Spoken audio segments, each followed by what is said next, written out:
Deus sabe quantas pessoas que vocês não sabem, nunca saberão, o Evangelho da Graça alcançou através desse seu ministério. Deus abençoe vocês. Jairo Pereira da Silva. Será um grande prazer ouvir a mensagem gideônica e depois então eu farei uma outra breve reflexão. Bom dia, irmãos.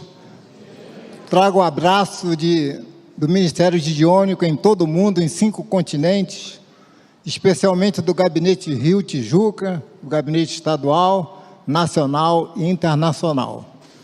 Ao preparar esta palavra, eu fiquei pensando que rumo daria a palavra nesta manhã e me ocorreu uma expressão que está em Zacarias, capítulo 4, versículo 10, que é o dia das coisas humildes. Em algumas versões, o dia das coisas pequenas. Em geral, os gideões vão às igrejas para contar o que Deus tem feito através do ministério. Mas hoje eu quero dizer o que Deus tem feito no ministério para que ele possa cumprir o seu propósito. Em 1889, havia apenas 3 homens nos Estados Unidos com esse grande propósito de distribuir a palavra em todo o mundo. Como fazer isso com 3 homens? Então Deus opera uma magnífica multiplicação. Hoje nós somos 300 mil mulheres em 5 continentes, distribuindo a palavra de Deus, porque Deus tem honrado a sua palavra. Lá no comecinho, um grupo de igrejas, de pastores se interessaram pelos gideões e começaram a chamar os gideões para ir na igreja, contar qual era o projeto. Ao ouvir o projeto, aqueles pastores resolveram financiar o projeto e oferecer gideões e auxiliares. E hoje nós temos ao redor do mundo centenas de milhares de igrejas que oram, contribuem e são parceiras do Ministério Gideônico. Na primeira distribuição dos gideões nos Estados Unidos, num pequeno hotel, numa pequena cidade, foram distribuídos 25 Novos Testamentos, num pequeno hotel. Hoje nós alcançamos a cifra de 2 bilhões e 500 milhões de Novos Testamentos. A multiplicação aqui por 100 milhões. Vejam o que Deus tem feito no Ministério Gideônico. No começo, apenas um país, nos Estados Unidos, se instalaram gideões. Hoje nós estamos em 201 países e territórios. Apenas uma língua no começo. Hoje estamos em cerca de 200 línguas, 200 idiomas, russo, indiano, em todos os lugares do mundo, na língua própria, distribuindo a palavra de Deus. O primeiro campo gideônico foi estabelecido nos Estados Unidos em 1900, um campo gideônico. Deus fez uma multiplicação espetacular. Hoje nós temos 12.190 campos em 5 continentes e 201 países. Em 1908, Deus repetiu algo que ele fez lá em Gênesis: não é bom que os gideões estejam sós. Ele levantou as auxiliares. A partir de 1908, as esposas dos auxiliares, dos gideões, começaram a participar bravamente no ministério. E hoje são 100 mil mulheres no mundo todo, ajudando os gideões a cumprir o seu propósito. Deus tem dado ao Ministério Gideônico uma logística sofisticadíssima. Diariamente, através de aviões, navios, em caminhões, em estradas, circulam milhões de exemplares da Bíblia para que não falte nas distribuições nos 12.190 campos em 5 continentes. Não há notícia de qualquer campo ter deixado de fazer uma distribuição porque as Bíblias não chegaram. Elas chegam lá a tempo e as distribuições são feitas. Deus tem permitido que nós quebremos as barreiras denominacionais. Só para citar o Campo Rio Tijuca, nós congregamos hoje batistas, presbiterianos, Nova Vida, Maranata, assembleianos e congregacionais, fazendo a mesma obra juntos, com o mesmo entusiasmo. Deus tem permitido aos Gideões participarem de momentos que abalaram o mundo. Em 1940, a base americana de Pearl Harbor foi atacada pelos japoneses, destruindo aeronaves, navios de guerra e ceifando a vida de milhares de jovens. Mas naquele momento, governava os Estados Unidos um antigo Gideão, Theodore Roosevelt. E ele lembrou-se dos Gideões e convocou os Gideões para ir a Pearl Harbor e distribuir a palavra.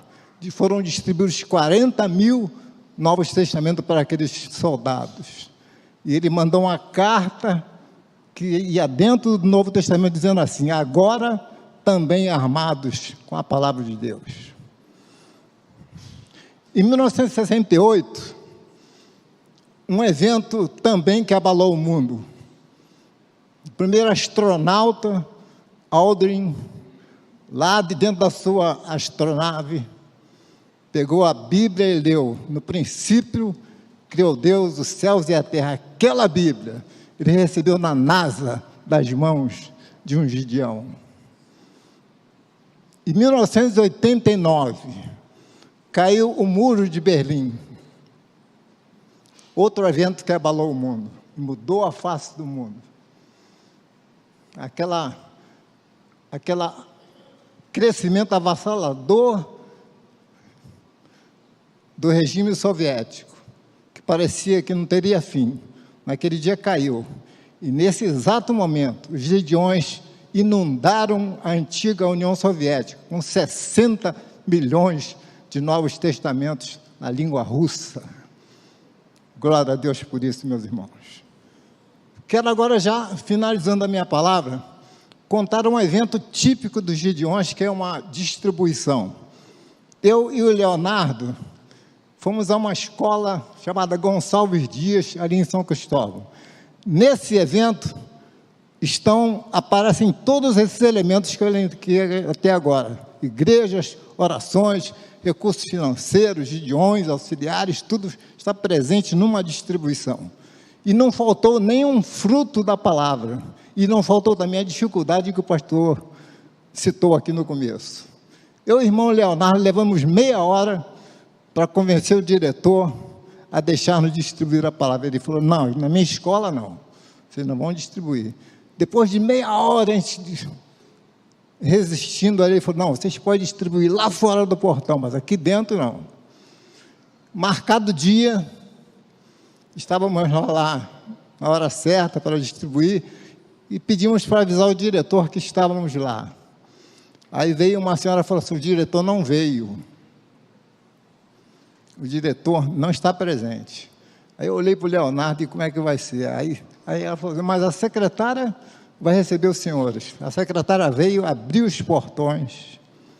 Vocês podem botar as caixas lá dentro. Por onde vocês querem começar? Pela sala do fundo ou por essa da frente? E nós fomos em todas as salas, distribuindo pelos alunos. Quando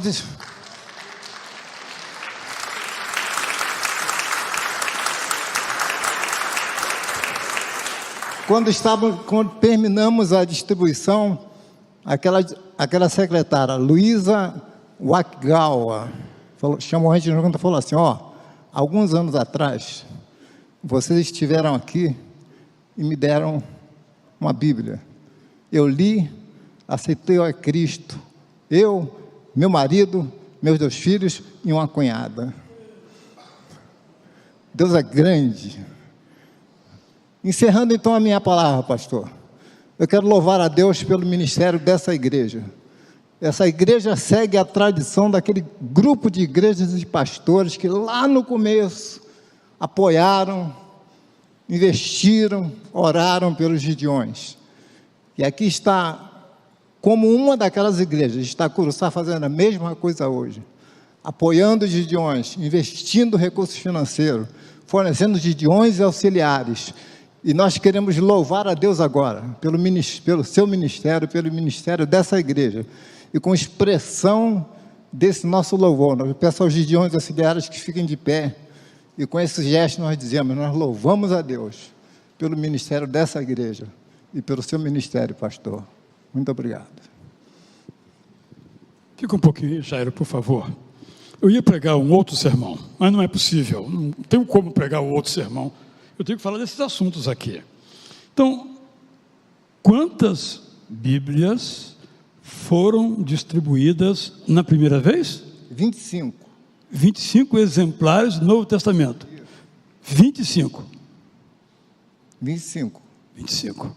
Muito obrigado, pode sentar. Muito obrigado. Um dos feitos mais notáveis na história do cristianismo,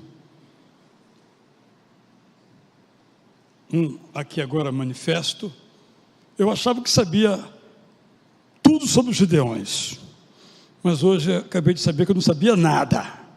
Mas agora eu sabe um pouco mais, na próxima vez eu vou saber mais coisas ainda. Mas uma das coisas notáveis da história do cristianismo foi a preparação de uma versão da Bíblia chamada A Mensagem. Em inglês, The Message, em português, A Mensagem, feita por um pastor presbiteriano chamado Eugene Peterson. 25. Ele começou parafraseando a carta de Paulo aos Efésios. 5 capítulos. 6, né? Capítulos. A Bíblia tem 1182 capítulos. Ele fez toda a Bíblia, de um modo que todos possam entender. Pregando nessa igreja, no Evangelho de João, buscando interpretar e apresentar, eu comecei então a fazer paráfrase, uma nova tradução. Paráfrase é uma tradução que considera as ideias, não as palavras, mas as ideias do texto. Comecei com João, e a cada domingo que eu ia pregando sobre João, fiz isso durante 2 anos aqui, eu fazia a paráfrase daquele capítulo. E agora eu já terminei praticamente 1/3 da Bíblia toda, se Deus quiser, terminarei no final de 2024 toda a Bíblia na versão Prazer da Palavra. Eu comecei com um livro. Peterson começou com um livro. E os bilhões de exemplares hoje distribuídos pelos Gideões também começaram com 25. O que isso tem a ver comigo e com você? Vou ler um texto bíblico que ficará bem claro como isso tudo se aplica a nós. Zacarias, você tem aí, você pode acompanhar. O pessoal da mídia estava com outro texto, mas não será aquele texto, será este agora. Zacarias, o penúltimo livro do Antigo Testamento, capítulo 4. Nós temos aqui uma visão. Todo o livro de Zacarias é um livro de natureza apocalíptica. O gênero literário é apocalíptico, a maneira de escrever. Então ele faz todo o seu texto inspirado por Deus por meio de visões. E no capítulo 4, nós lemos a seguinte visão.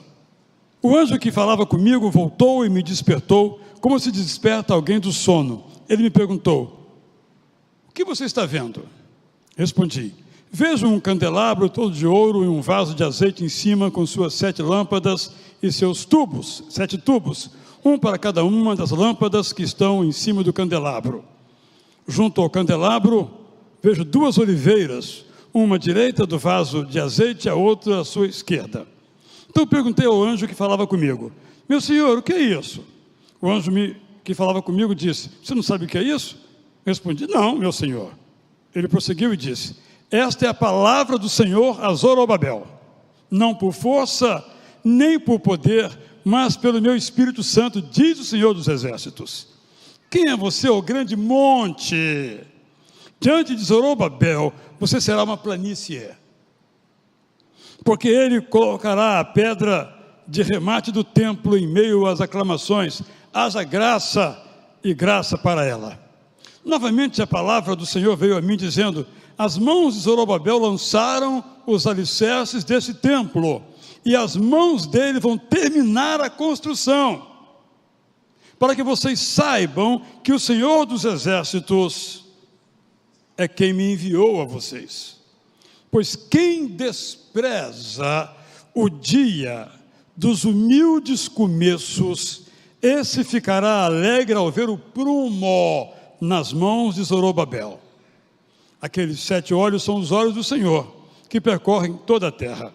Então perguntei ao anjo: o que são as 2 oliveiras à direita e à esquerda do candelabro? E acrescentei uma segunda pergunta: o que são aqueles 2 ramos de oliveira que estão juntos aos 2 tubos de ouro que vertem azeite dourado? Ele me respondeu: você não sabe o que é isso? Eu respondi: não, meu senhor. Então ele disse: são os 2 ungidos que estão a serviço do Senhor de toda a terra.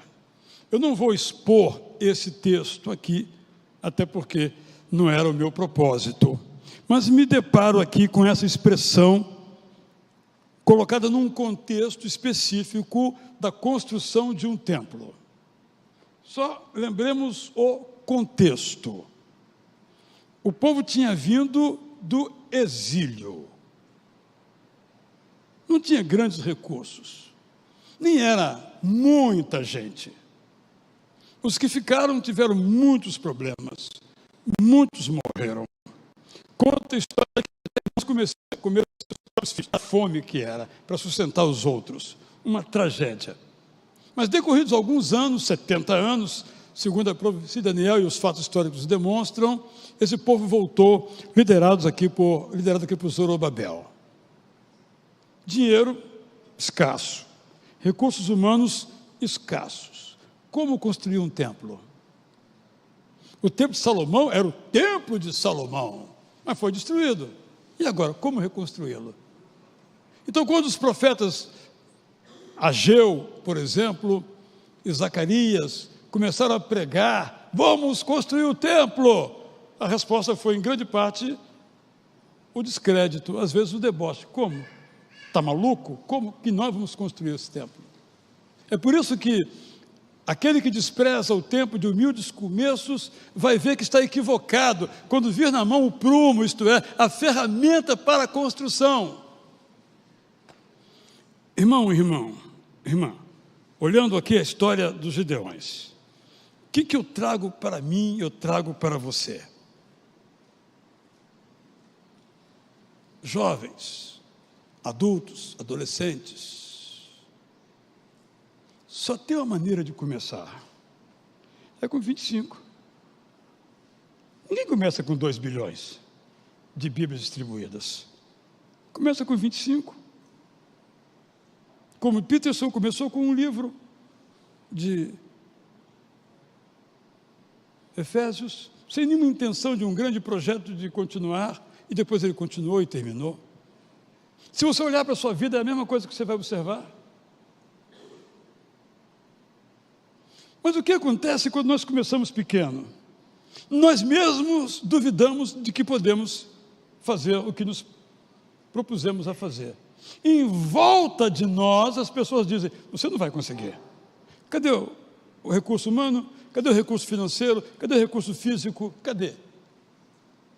Bom, quando eu faço, faltam recursos e eu não consigo realizar. Mas quando Deus realiza através de mim, não faltam recursos.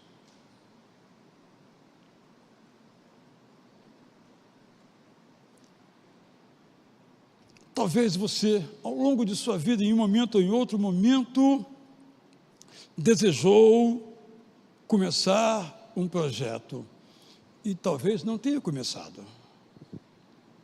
Os conselhos em volta disseram: não é para você. Ou você mesmo se tenha dito: não é para mim.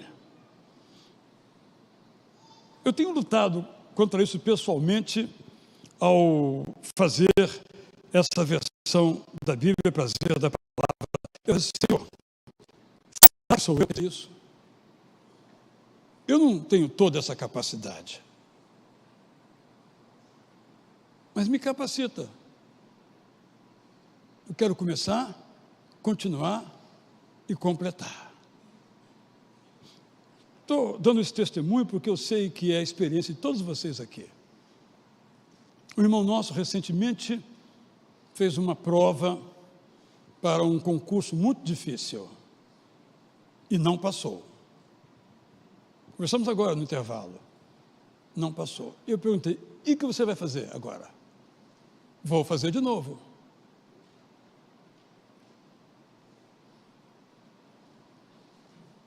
Há muitos anos esteve aqui na igreja o juiz, hoje desembargador, William Douglas. Então ele começa falando dos concursos que ele passou em primeiro lugar. Esse cara é gênio. Depois que ele causa esse impacto, ele diz, mas eu fui reprovado nesse concurso, nesse concurso, nesse concurso, nesse concurso.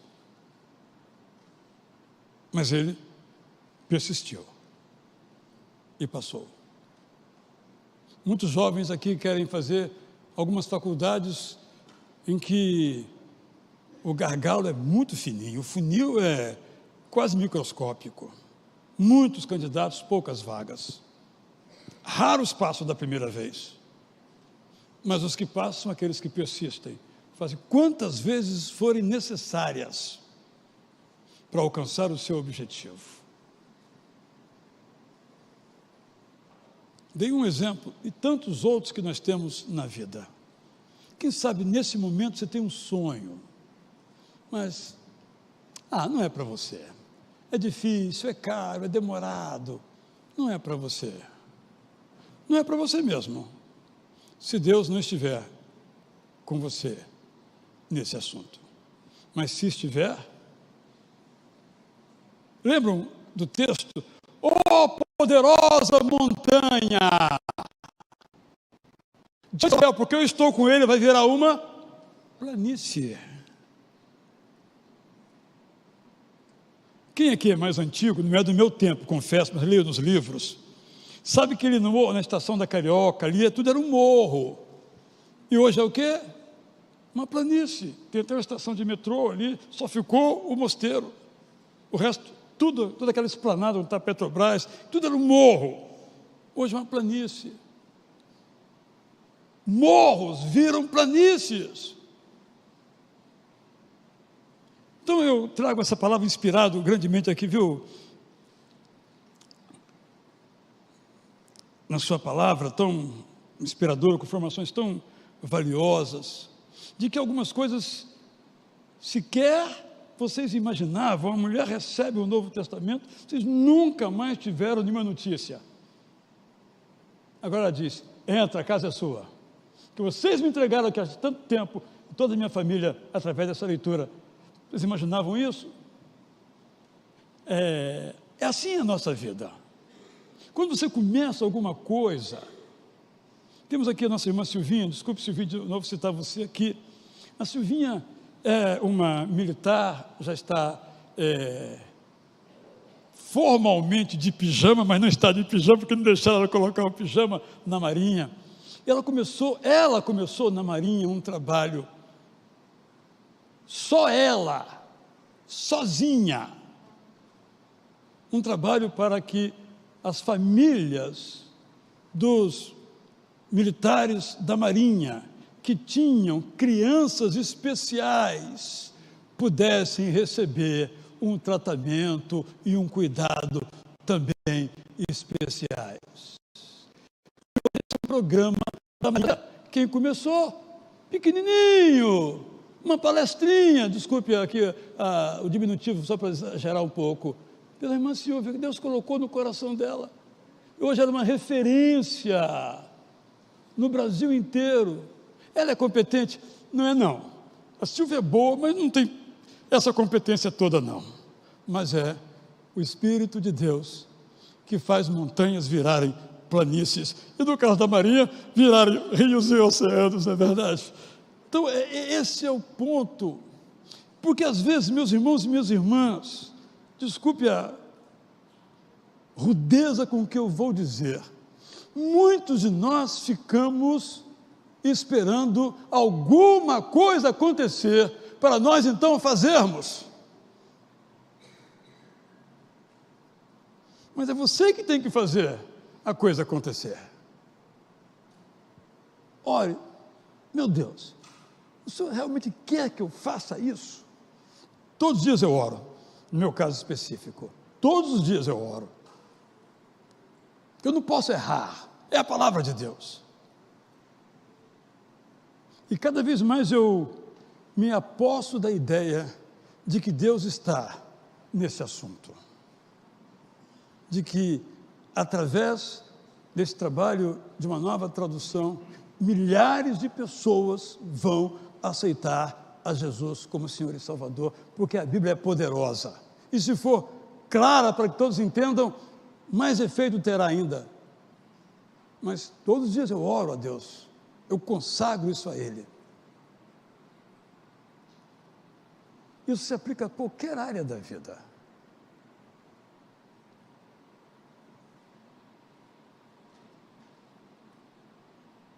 Temos que aprender a começar pequeno.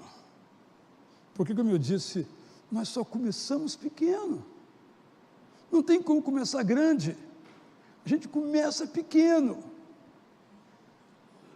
E Deus vai fazendo com que aquela semente se multiplique por 10, na terminologia da história de Jesus, por 40, 60 e por 100, ou por 100 milhões, no caso aqui dos Gideões.